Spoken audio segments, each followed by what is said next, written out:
شوفوا احكي لكم شغله.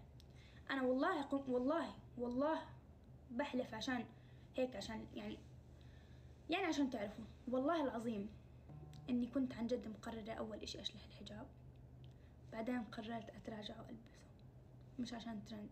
والله كنت مقرره اشلحه، بعدين قررت اتراجع والبسه. بس بتعرفوا حسيت انه هذا الاشي يعني الله خلاني احس انه لازم اشلح الحجاب بعدين اتراجع البسه. حسيت الله خلاني هيك احس. تعرفوا ليه؟ لانه في هذا الوقت كثير ناس طلعت في وجهين، يمكن الله بده يكشف لي حقيقتهم. خلص الترند تماما يا رايح، خلص الترند والله خلص. اهلا وسهلا باللي بده يحضرني. هاي انا تحبوا تحضروني؟ هاي انا. في ناس تحب تحضرني، مش عاجبك يا روحي ما تحضرني، سهلة. سالي هاي انا من يوم طالع.